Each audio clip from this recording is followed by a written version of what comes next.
Hi all, welcome to competitive cracker.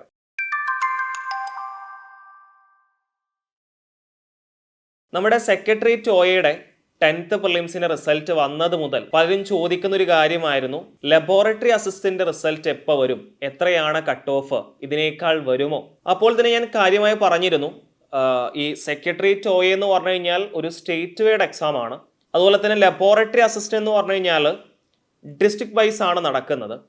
അപ്പം അതുകൊണ്ട് തന്നെ അത്രയും കട്ട് ഓഫ് ഒന്നും ഒരിക്കലും സെക്രട്ടേറിയറ്റ് ഒയുടെ അത്രയും ഒരു കട്ട് ഓഫ് ഒന്നും ഒരിക്കലും ലബോറട്ടറി അസിസ്റ്റന്റിന് വരത്തില്ല എന്ന് ഞാൻ ഓൾറെഡി പറഞ്ഞിരുന്നു. അപ്പം അതിൻ്റെ ആ ഒരു ഞാൻ പറഞ്ഞ നിർദ്ദേശം ശരിയാവുന്ന രീതിയിലാണ് ആദ്യത്തെ വയനാട് ജില്ലയുടെ ലബോറട്ടറി അസിസ്റ്റന്റിന്റെ 10th പ്രിലിംസിന്റെ റിസൾട്ടിന്റെ പ്രഖ്യാപനം വന്നിരിക്കുന്നത് അല്ലേ. ഏകദേശം 49 സംതിങ് ആണ് വയനാട് ജില്ലയുടെ ലബോറട്ടറി അസിസ്റ്റന്റിന്റെ കട്ട് ഓഫ് എന്ന് പറയുന്നത്.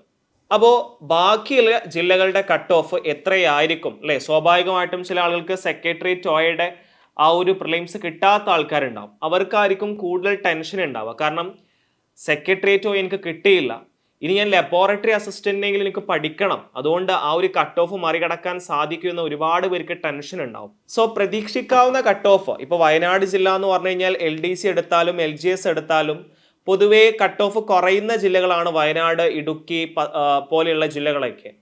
അപ്പം അതുകൊണ്ട് തന്നെ ഇനി നമുക്ക് ബാക്കിയുള്ള ജില്ലക്കാർ, സ്വാഭാവികമായിട്ടും ബാക്കിയുള്ള ജില്ലക്കാർ അവർ ഈ ഒരു കട്ട് ഓഫ് വെയിറ്റ് ചെയ്യുന്ന ആൾക്കാരുണ്ടാവും.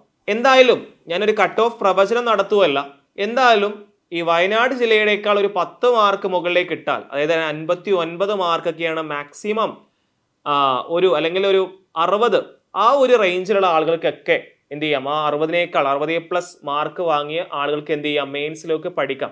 ഓക്കെ, കാരണം അത്ര വലിയ വേരിയേഷൻ LDC എന്ന് പറയുമ്പോൾ പല ജില്ലകൾക്കും പല ടൈപ്പ് ഓഫ് പേപ്പേഴ്സ് ആണ്. ഓക്കെ ആണല്ലോ. അതുകൊണ്ട് തന്നെ ആ ചോദ്യ നിലവാരത്തിൽ മാറ്റങ്ങൾ ഉണ്ടാവും. ഇവിടെ എന്ന് പറഞ്ഞാൽ ഒറ്റഘട്ട പരീക്ഷയാണ് എല്ലാ ജില്ലകളിലും നടന്നിട്ടുള്ളത് അല്ലെ. പ്രിലിംസിന്റെ എല്ലാവർക്കും ഒരേ പേപ്പർ തന്നെയായിരുന്നു. പിന്നെ എന്ന് പറഞ്ഞു കഴിഞ്ഞാൽ 4 പ്രിലിംസ് ഉണ്ടായിരുന്നു, അതുകൊണ്ട് അതിൽ ചെറിയ നോർമലൈസേഷൻ കൊടുക്കും. എന്നാൽ കൂടി LDCയിലൊക്കെ ഏറ്റവും കുറഞ്ഞ ജില്ലയും ഏറ്റവും കൂടിയ ജില്ലയും നല്ല ഡിഫറൻസ് ഉണ്ട്. എന്നാൽ ഇവിടെ അങ്ങനെ സാധിക്കൂല, ഇങ്ങനെ നടക്കില്ല എന്ന് തന്നെയാണ് ഞാൻ കരുതുന്നത്. അപ്പൊ എന്തായാലും ഒരു 60 മാർക്കൊക്കെ ഉള്ളവർക്ക്, ചിലപ്പോൾ അത്രയും വേണ്ടി വരില്ല, അവർക്ക് എന്ത് ചെയ്യാൻ സാധിക്കും, മെയിൻസിലേക്ക് പ്രിപ്പയർ ചെയ്യാൻ സാധിക്കും. അപ്പൊ അതുകൊണ്ട് ഇത്രയും ടെൻഷൻ ഉണ്ടാവും ഈ സെക്രട്ടേറിയറ്റ് ഒയുടെ പ്രിലിംസ് കിട്ടാത്ത ആളുകൾക്കാണ്. അപ്പൊ അവരെന്ത് ചെയ്യുക, ആ ഒരു മാർക്ക് എനിക്ക് സേഫ് ആണ്, എനിക്ക് 60+ മാർക്കൊക്കെ എനിക്ക് ഉണ്ടെങ്കിൽ ഇനി ഒട്ടും നിങ്ങൾ എന്ത് ചെയ്യരുത്, സമയം കളയരുത്.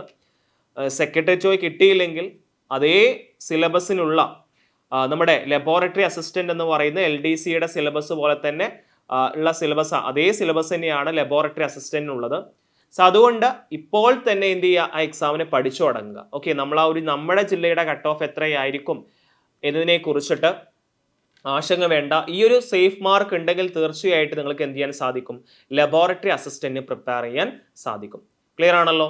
ഇനി സെക്രട്ടേറിയറ്റ് ഒയെ പാസ്സായ ആൾക്കാരുണ്ടാവും, അവർ ചിലപ്പം ഇതിന്റെ നിയമന രീതിയും അതുപോലെ അഡ്വൈസ് പോയതും അതുപോലെ തന്നെ വാക്കൻസിയും, അതുപോലെ തന്നെ ഇപ്പോൾ സെക്രട്ടേറിയറ്റ് ഒ ആണെങ്കിൽ സ്റ്റേറ്റ് വൈഡ് ആണ്, ലബോറട്ടറി അസിസ്റ്റന്റ് ആണെങ്കിൽ ഡിസ്ട്രിക്ട് ലെവലാണ്. അപ്പം അതുകൊണ്ട് തന്നെ എനിക്ക് ഒന്നുകൂടിയും സാധ്യത ലബോറട്ടറി അസിസ്റ്റന്റ് ആണ്. അപ്പം ഞാൻ പഠനം സ്ലോ ആക്കിയിട്ട് ലബോറട്ടറി അസിസ്റ്റന്റ് എക്സാം എത്തുമ്പോഴേക്കും എൻ്റെ പഠനം കംപ്ലീറ്റ് ചെയ്യുന്ന രീതിയിൽ റിവിഷനൊക്കെ പ്രിപ്പയർ ചെയ്യാം എന്ന് ചിന്തിച്ചിരിക്കുന്ന ആൾക്കാരാണെങ്കിൽ അത് വേണ്ട.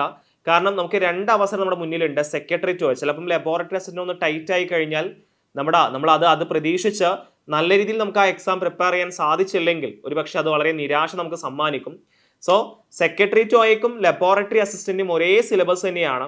സോ നമ്മൾ എന്ത് ചെയ്യുക, ആ 2 പരീക്ഷകൾ, ഞാൻ ആദ്യം സെക്രട്ടേറിയറ്റ് ഒയാണ് എൻ്റെ മുന്നിൽ വരുന്ന ആദ്യ പരീക്ഷ, അതുകൊണ്ട് അതിന് നല്ല രീതിയിൽ പ്രിപ്പയർ ചെയ്യുക, ആ എക്സാം ഫോക്കസ് ചെയ്തുകൊണ്ട് തന്നെ പഠിക്കുക.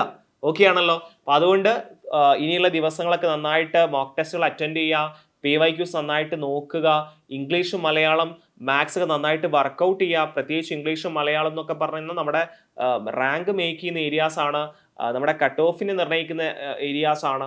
സോ അതുകൊണ്ട് അത് നന്നായിട്ട് പഠിക്കുക. നിങ്ങൾ സെക്രട്ടേറിയറ്റ് ഒ എക്സാമിൽ എഴുതുമ്പോൾ അവിടെ നിങ്ങൾക്ക് പല പോരായ്മകൾ സംഭവിച്ചേക്കാം. അപ്പോൾ അത് തിരുത്താനൊരു അവസരം കൂടി ലബോറട്ടറി അസിസ്റ്റന്റ് വരുന്നുണ്ട്, ഡിസ്ട്രിക്ട് വൈസ് ആണ്. സോ ഒന്നുകൂടി ജോലി സാധ്യത ഏറെയുള്ള ഒരു പോസ്റ്റാണ് ലബോറട്ടറി അസിസ്റ്റന്റ് എന്ന് പറയുന്നത്. സോ ആ എക്സാമിലേക്ക് നന്നായിട്ട് ഒരുങ്ങുക. ഓക്കെ ആണല്ലോ. സോ ഇനി ഞാൻ ഈ 60 പറഞ്ഞ് 60-ന് താഴെയുള്ളവർ പഠിക്കാതിരിക്കേണ്ട കേട്ടോ. ഓക്കെ, അതായത് ഇപ്പോൾ ഈ 10th പ്രിലിംസിന് എനിക്ക് 60 താഴെയുള്ളൂ, എനിക്ക് 4th ഫേസ് ആണ്, എനിക്ക് ഫസ്റ്റ് ഫേസ് ആണ്, എനിക്ക് സെക്കൻഡ് ഫേസ് ആണ്, എനിക്ക് ഇത്ര മാർക്കൊന്നുമില്ല, നോർമലൈസേഷൻ കിട്ടിക്കഴിഞ്ഞാൽ എനിക്ക് ഇത്ര അങ്ങനെ ഒരിക്കലും പറയാൻ പറ്റില്ല. അപ്പോൾ 45 വ്യക്തിക്ക് നോർമലൈസേഷൻ കഴിഞ്ഞാൽ ചിലപ്പം 50 മുകളിലേക്ക് ആവാൻ സാധ്യതയൊക്കെ ഉണ്ട്. അപ്പോൾ അതുകൊണ്ട് തന്നെ ആ ഒരു അതിൻ്റെ ക്രൈറ്റീരിയ, അതിൻ്റെ മാനദണ്ഡം എന്താണെന്ന് PSCക്ക് മാത്രമേ അറിയുള്ളൂ. സോ ഞാൻ ഈ 60 പറഞ്ഞു, 60 താഴെയുള്ള ആൾക്കാരും പഠിക്കാതിരിക്കണ്ട. ആ ഒരു റേഞ്ചിലാണ്. ഇപ്പോൾ വയനാടൊക്കെ 49 മാർക്ക് ഉണ്ട്. ചിലപ്പോൾ നോർമലൈസേഷൻ കഴിഞ്ഞ് ഒരാൾക്ക് ഇപ്പോൾ 49 താഴെയാണ്. പക്ഷെ നോർമലൈസേഷൻ കഴിഞ്ഞ് അയാൾക്ക് നല്ലൊരു മാർക്കിലേക്ക് എത്തിക്കഴിഞ്ഞാൽ മേ ബി അയാൾക്ക് മെയിൻസ് എക്സാമിന് എന്താ പറയുക ക്വാളിഫൈ ചെയ്യാൻ സാധിക്കും. അതുകൊണ്ട് ആ ഒരു റേഞ്ചിൽ കിടക്കുന്ന ആൾക്കാർ, ആ ഒരു ചെയിൻ ഏരിയയിൽ കിടക്കുന്ന ആൾക്കാരൊക്കെ നന്നായിട്ട് മെയിൻസിന് പ്രിപ്പയർ ചെയ്യുക. നിങ്ങൾ ആ ഒരു നിങ്ങളുടെ ജില്ല ചിലപ്പോൾ മേ ബി ഇനിയുള്ള ജില്ലകൾ ചിലപ്പം 1-2 ദിവസം ലാഗ് ആവാം, വരാൻ ലാഗ് ആവും. നിങ്ങൾ ഏത് ജില്ലയാണോ അത് വരാൻ ലാഗ് ആവാം. പക്ഷേ നിങ്ങൾ എന്ത് ചെയ്യേണ്ട, നിങ്ങൾ ആരും അത് അനുസരിച്ച് നിങ്ങൾ ടെൻഷൻ അടിച്ചിരിക്കേണ്ട. നിങ്ങൾക്ക് ആ ഒരു അറൗണ്ട് ഞാൻ പറയുന്ന ഒരു റേഞ്ചിൽ ഉണ്ടെങ്കിൽ തീർച്ചയായിട്ടും നിങ്ങൾ മെയിൻസിലേക്ക് പഠിക്കുക. സെക്രട്ടേറിയറ്റ് അല്ലെങ്കിൽ തീർച്ചയായിട്ടും ലബോറട്ടറി അസിസ്റ്റന്റ് എന്ന് പറയുന്ന പോസ്റ്റ് നമ്മുടെ മുന്നിലുണ്ട്. അത് നന്നായിട്ട് യൂട്ടിലൈസ് ചെയ്യുക. ഈ അവസരം നമ്മുടെ മുന്നിലുണ്ട്. അപ്പോൾ അതുകൊണ്ട് തന്നെ ഡിസ്ട്രിക്ട് വൈസ് ആണ്, ഇനി ഡിസ്ട്രിക്ട് വൈസ് ഒക്കെ ഇനി ASM ആണ് ഇനി വിളിക്കാനുള്ളത്. അപ്പോൾ അതുകൊണ്ട് അതിലേക്കൊന്നും നിൽക്കാതെ ഇപ്പോൾ തന്നെ പഠിച്ചു തുടങ്ങുക. ഓക്കെ ആണല്ലോ. അപ്പോൾ ലബോറട്ടറി അസിസ്റ്റൻ്റൊക്കെ നമ്മൾ ബാച്ച് സ്റ്റാർട്ട് ചെയ്തിട്ടുണ്ട്. കൂടുതൽ ഡീറ്റെയിൽസ് അറിയുന്നതിന് വേണ്ടി താഴെ കൊടുത്ത് നമ്മൾ കോൺടാക്ട് ചെയ്യുക. നമ്മുടെ ക്ലാസ്സിൻ്റെ ഫീച്ചേഴ്സ് നമുക്ക് അറിയുന്നതാണ്. നിങ്ങളുടെ സിലബസ് LDC സിലബസ് കഴിഞ്ഞതാണല്ലോ. അപ്പോൾ LDC സിലബസ് പോലെ തന്നെ LDC പരീക്ഷ കഴിഞ്ഞതാണല്ലോ. അപ്പോൾ LDC സിലബസ് അനുസരിച്ച് തന്നെയാണ് കൃത്യമായുള്ള ഫുൾ റെക്കോർഡ് ക്ലാസ് അവൈലബിൾ ആണ്. റെക്കോർഡ് ക്ലാസ് അനുസരിച്ചുള്ള റിവ്യൂ ക്ലാസ് അവൈലബിൾ ആണ്. PYQ സെഷൻസ് അവൈലബിൾ ആണ്.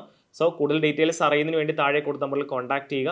അതുപോലെ നിങ്ങളുടെ സംശയങ്ങളും അഭിപ്രായങ്ങളും കമന്റ് ബോക്സിൽ രേഖപ്പെടുത്തുക. ഇതുപോലുള്ള ഇൻഫോർമേറ്റീവ് വീഡിയോസിനായിട്ട് നമ്മുടെ ചാനൽ ഫോളോ ചെയ്യുക. അടുത്ത വീഡിയോയിൽ നമുക്ക് വീണ്ടും കാണാം. അതുവരേക്കും എല്ലാവർക്കും താങ്ക്